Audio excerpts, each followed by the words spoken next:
Yo, what's up, my fellow chaos gremlins and revenge connoisseurs? Welcome back to the channel where we don't just watch karma. We watch it slap entitled clowns so hard their ancestors feel it.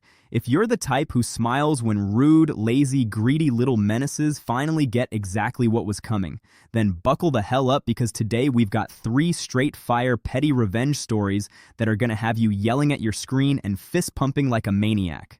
These aren't big dramatic takedowns, nah. These are small, clever, soul-crushing humiliations that hit way harder than they should. Pure, petty poetry. First story, a college roommate so disgustingly lazy, he turned their apartment into a bioweapon. Second, an office lunch bandit who learned the hard way that stealing food can literally set your face on fire. And third, a porch pirate who thought other people's Amazon boxes were her personal shopping spree, until glitter rained down like Judgment Day. Let's dive in, because these idiots never saw it coming, and I am here for it. Alright, story number 1 hits different if you've ever lived with a walking garbage disposal. Picture this: broke college kid, busting his ass with classes and part-time shifts, sharing a cheap apartment with this dude we'll call Dish Disaster Dave. Dave isn't just lazy, he's a full-on entitlement king who acts like the kitchen owes him money.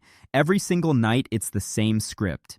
He nukes some frozen garbage or orders takeout, then leaves the plates, pots, forks, everything piled in the sink like he's building a monument to his own incompetence.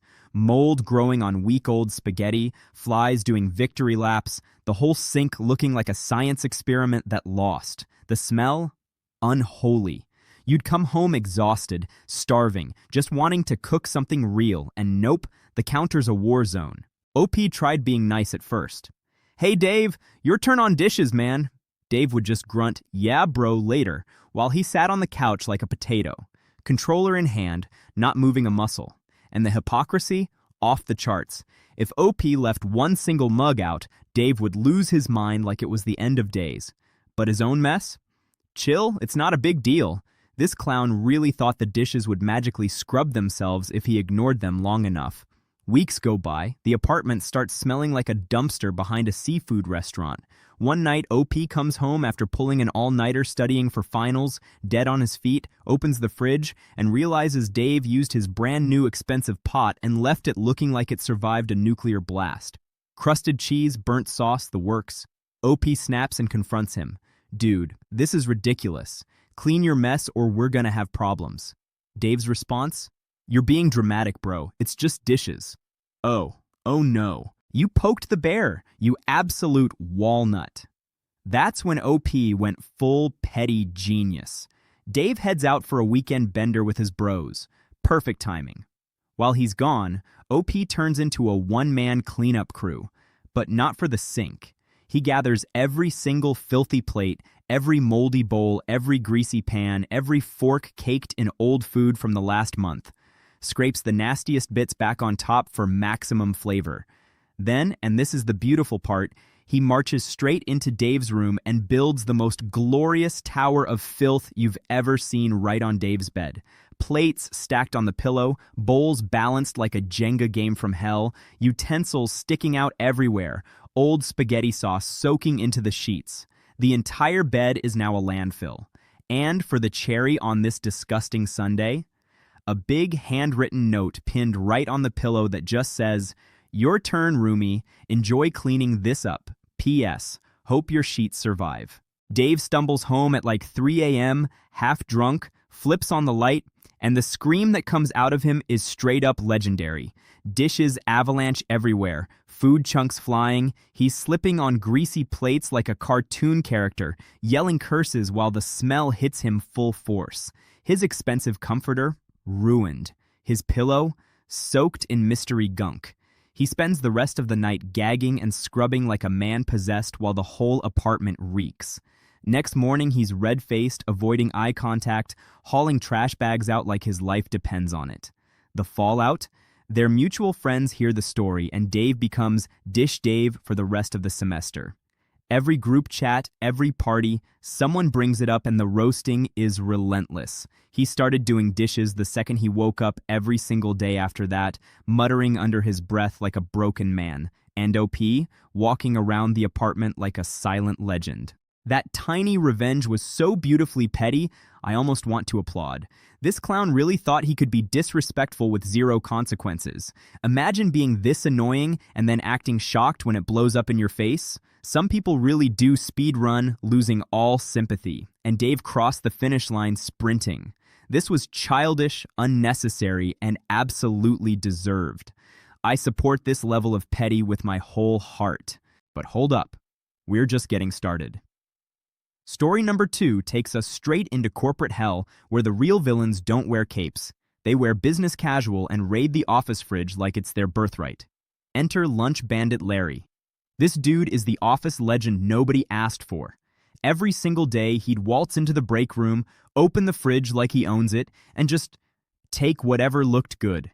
Sandwiches, leftovers, yogurt, didn't matter. He'd shrug and say, "I thought it was community food," with that fake, innocent smile while everyone else was left staring at empty Tupperware.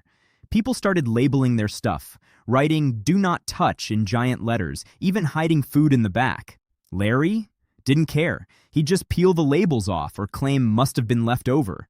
The audacity was high, but unfortunately for him, the intelligence was not. OP had been dealing with it for months, grinding through long days, bringing in nice homemade meals to save money. Then it happened. OP's spouse had made this special romantic anniversary dinner the night before. Expensive steak, fancy sides, the works. OP packed the leftovers carefully, labeled it clearly, and stuck it in the fridge for lunch the next day. Came back from a meeting, gone. Completely gone. Larry had devoured the whole thing and left the empty container sitting on the counter like a taunt. OP confronted him right there in the break room. "Dude, that was clearly labeled. That's my food." Larry just laughed. "Sharing is caring, man. Lighten up." That was the final straw. This greedy little gremlin had pushed OP too far. So OP plotted the most deliciously evil revenge ever. Next week, he comes in early and prepares the trap, a sandwich that looks completely normal from the outside. Ham, cheese, the works. But inside, layer after layer of Carolina Reaper hot sauce mixed with ghost pepper flakes, hidden so perfectly you'd never see it coming. He even makes a second one that looks identical, but is safe, just in case. Labels both clearly as his. Then he waits. Sure enough, Larry strikes again like the predictable parasite he is. Grabs the decoy, takes it back to his desk, and chomps down. 30 seconds later, the screaming starts. Larry's face turns bright red. He's sweating bullets, eyes watering, running to the break room, chugging milk straight from the carton like a madman, spitting in the sink, yelling, "What the hell is this?" while the whole office watches. People are filming on their phones, laughing their asses off. He spends the next hour in the bathroom, then has to go home early because his mouth is on fire and his dignity is in ashes. The fallout was glorious. Word spreads like wildfire. Larry becomes Spice Bandit, or Hot Lips Larry, for the rest of the year. Nobody trusts him near the fridge anymore. He starts bringing his own sad little sandwiches and triple-checking labels like a paranoid weirdo. HR even had to have a talk about food etiquette because of the incident. OP just sat back with the world's smuggest smile while everyone high-fived him in the hallways. And that is exactly what happens when you act like an entitled little menace who thinks other people's stuff is yours. This revenge was so satisfying, I replayed it in my head 3 times. The audacity was sky high, but the brain cells, non-existent. I support this level of petty with my whole heart. And just when you think it can't get any better, we roll into story number 3. The one that proves porch pirates are the lowest form of human, and karma has excellent aim.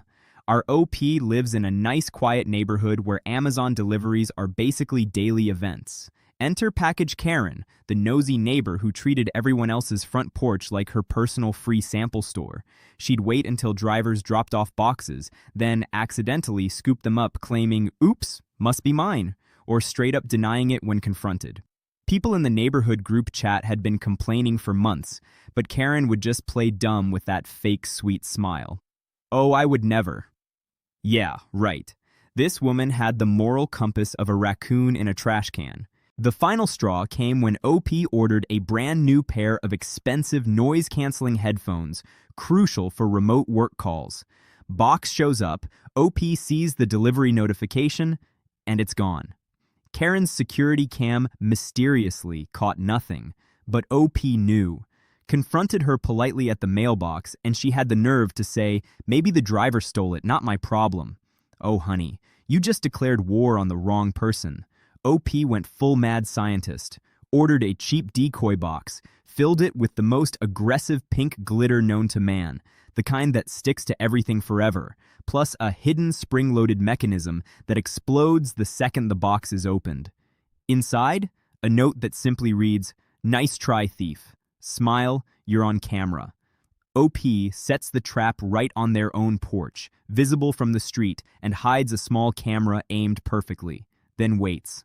Sure enough, that same afternoon, Karen comes strolling by, glances around like a cartoon villain, snatches the box, and scurries home. 10 minutes later, the neighborhood hears the scream. Karen opens it in her living room and, boom, glitter explosion.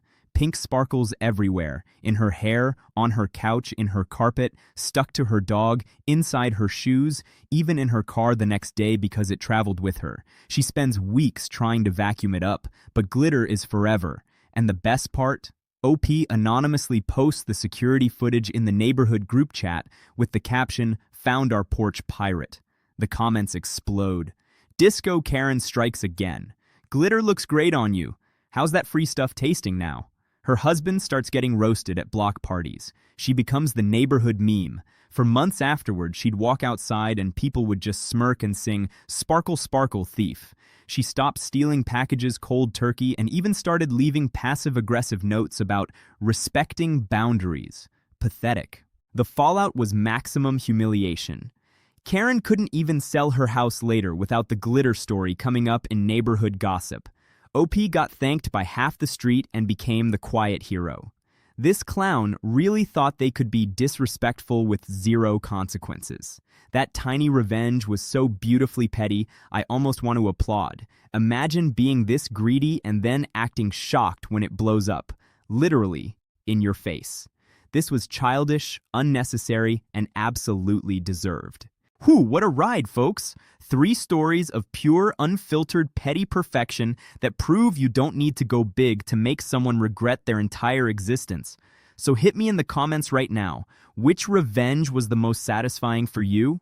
The dish pile of doom on the bed? The spicy office meltdown that turned a grown man into a milk-chugging mess? Or the glitter bomb that turned a porch pirate into Disco Karen for life? Drop your winner below. Smash that like button if you're team petty revenge all the way. Subscribe for more savage stories like this every week and turn on notifications so you never miss the next one. Stay chaotic, stay petty, and remember, the universe is always watching. I'll see you in the next video. Peace out.